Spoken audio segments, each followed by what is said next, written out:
Olá, companheiros do Centro Espírita Luz e Verdade. É um prazer e uma honra estar me dirigindo novamente aos companheiros, rogando a Jesus que nos abençoe e nos ampare sempre. O nosso contato ainda tem sido virtual devido à pandemia, não podemos ainda nos reunir fisicamente, mas os nossos corações, as nossas vibrações estão sempre unidas, buscando servir a Jesus da melhor forma que pudermos. Hoje fomos convidados a falar do Livro dos Espíritos, na questão 711 a 717, que fala dos gozos dos bens terrenos e necessário e supérfluo. De alguma forma, todos nós que temos uma formação católica, aprendemos nessa ou em outras encarnações, né, que os bens materiais são eivados de impureza ou são ignóbeis e que devem ser desprezados para que a gente não se possa contaminar com o seu uso ou com o seu mau uso.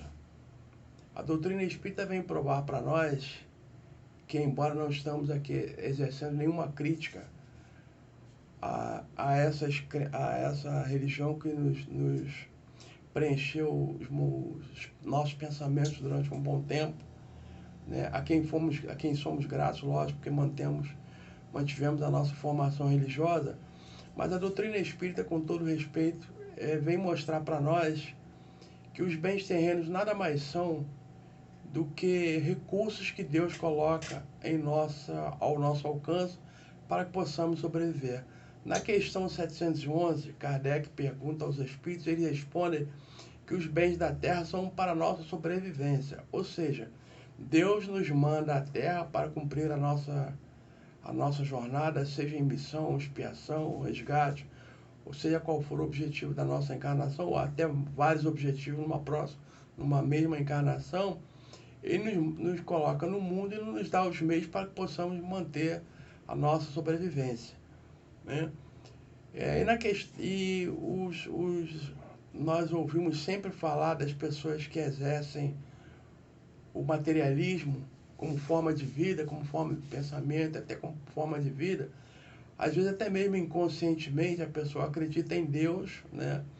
Mas era como se Deus estivesse num plano superior ao dele e ele estivesse aqui e leva uma vida totalmente materializada, presa aos bens materiais.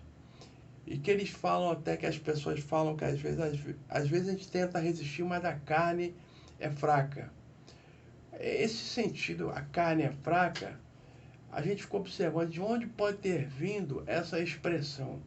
Na questão 712, os espíritos respondem, Kardec pergunta, com que fim Deus coloca atrativos aos bens terrenos, né?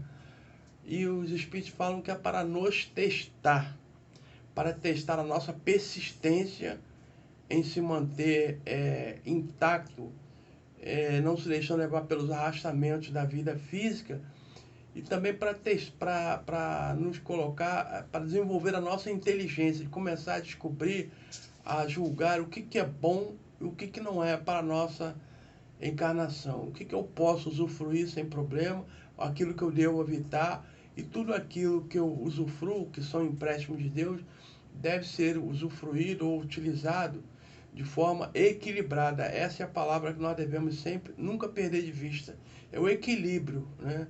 Lógico, tem certas situações que não nos é lícito nem mesmo ventilar a sua adoção, né? Mas existem coisas que são neutras, as coisas não são nem boas nem ruins, depende do uso que se faz, né? Nós estamos falando das coisas lícitas, logicamente as coisas ilícitas devem merecer a nossa reprovação, cada um dentro do seu padrão de consciência julgar aquilo que é lícito e aquilo que lhe convém, conforme dizia Paulino, quando ele diz que tudo é lícito, mas nem tudo convém, né? Então, a gente tem que exercer a tentação que Deus coloca nas coisas materiais, é para que a gente já comece a exercer esse julgamento, essa apreciação do que pode nos pode comprometer ou que não nos pode comprometer na nossa jornada. E Kardec pergunta ainda, logicamente, já que nós estamos tratando de perguntas e respostas, como é que a gente então pode reconhecer aquilo, o que é necessário e o que não é mais? Porque conforme nós vamos avançando, a nossa natureza vai se materializando e a gente vai exercendo ou vai adotando certas necessidades que, na verdade, não dizem respeito à nossa necessidade de sobrevivência, mas é um capricho, um luxo que nós colocamos a mais. Então, como é que a gente pode julgar se nós estamos exercendo o necessário ou o supérfluo? Então, Kardec coloca, os espíritos respondem que o limite do necessário é aquilo que nos serve para a nossa sobrevivência. Logicamente, sobrevivência não é só comer, beber e dormir, mas a nossa sobrevivência de forma cômoda, de forma confortável, a nos dar mais força, mais coragem e mais aptidão, né, para que a gente possa exercer a nossa função, né? E nós temos várias necessidades. Nós anotamos aqui, nós temos as necessidades espirituais, as necessidades materiais e as necessidades psicológicas, né? Nós anotamos aqui como necessidades materiais, que também pode se tornar a comida, né? O repouso, o sexo, a procriação, o sexo como procriação, né? O repouso, a higiene corporal, não é isso? Tudo isso são necessidades materiais que visam a manter o nosso equilíbrio, tanto orgânico quanto psicológico também. A necessidade de viver em sociedade é uma necessidade psicológica também, né? A gente é um grupo, nós somos, o homem é um ser societário, ele só sabe viver em grupo, só deve viver em grupo. Aquelas pessoas que não conseguem viver em grupo, logicamente elas carregam consigo algum problema que nós chamamos de insociabilidade, aquelas pessoas que não conseguem se inserir num grupo. Isso é um problema, porque nós somos seres gregários, né? Tem aquela a necessidade de estar num grupo, pertencer a um grupo, seja religioso, recreativo, seja lá o que for, né? Um grupo de amigos, grupo de WhatsApp, Facebook, logicamente está falando tudo isso com equilíbrio, com uma finalidade útil. Facebook para fazer fofoca, para desfilar intriga ou outros meios que não dizem respeito à nossa conduta devem ser evitados, né? Mas um Facebook para compartilhar as nossas alegrias com os nossos verdadeiros amigos, ou um WhatsApp, ou ainda mais nesse período de pandemia, onde não podemos abraçar os nossos companheiros como gostaríamos, né? Então é isso que a gente sempre se mantenha ligado àquele companheiro, né? Ligado àquele companheiro e saber que nós não estamos esquecidos. Mas existem aquelas necessidades que são necessidades espirituais também, que viver num grupo também é uma necessidade espiritual, né? Fazer amigos, ajudar aqueles companheiros que nós podemos ser de alguma forma úteis, também é uma necessidade espiritual, que tá correspondida por Jesus, quando alguém perguntou a ele qual o primeiro mandamento da lei, e ele respondeu: amar a Deus sobre todas as coisas e ao próximo como a nós mesmos. Então essa é a nossa necessidade primária espiritual. É para isso que estamos aqui, para nos desenvolver espiritualmente, para ajudar que os companheiros que comungam conosco na nossa caminhada, para que também possam progredir. E todos juntos, mãos dadas, chegaremos ao objetivo que é a felicidade através da conquista da nossa perfeição espiritual. Kardec, algumas pessoas falam assim: mas Kardec está ultrapassado. Não, Kardec nunca esteve tão atual. Vejam que ele pergunta na questão 717, que vem fechar o nosso comentário. Ele fala: que pensar daquelas pessoas que assambarcam os bens terrenos em detrimento de outras pessoas, deixando as outras pessoas, às vezes, sem nada, ou com pouco, ou com muito que gostariam, que só pensam nela.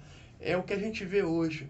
Pessoas riquíssimas que, quanto mais ricas, mais querem acumular, enquanto outras pessoas passam fome. E ele diz Os Espíritos respondem, esses esqueceram a lei de Deus, olvidaram a lei de Deus, e no momento certo deverão prestar contas. Então, que fique claro para nós, nesse nosso bate-papo, nessa nossa conversa, que os bens não nos pertencem, que os bens são para serem usados com moderação, com equilíbrio, com sabedoria, e que eles devem ser úteis a nós e aos nossos companheiros em humanidade também. Não podemos concentrar nas nossas mãos todos os bens e esquecer daqueles companheiros que não têm, né? Devemos sempre repartir, dividir, ser solidários àqueles companheiros, tanto na alegria quanto na dor, porque às vezes até na alegria, principalmente na alegria, aquele companheiro precisa ser despertado e dizer para ele que aquela alegria, não querendo ser estraga prazer, mas falar para aquele companheiro, olha, aproveitemos bem os nossos momentos alegres, porque é uma preparação para o que vem daqui a pouco, que não é uma desgraça, não é uma coisa ruim, mas é a cobrança da conta que nós contraímos em outras existências e nessa agora. Então, as alegrias são aqueles momentos de refrigério que nós temos, mas, como diz o pessoal aí da sociedade, né, a luta continua. A cada momento nós temos que provar o nosso valor, provar a nossa fé e provar que nós somos discípulos de Cristo e que jamais fugimos da luta. Que Deus nos abençoe, nos ampare hoje, agora e sempre.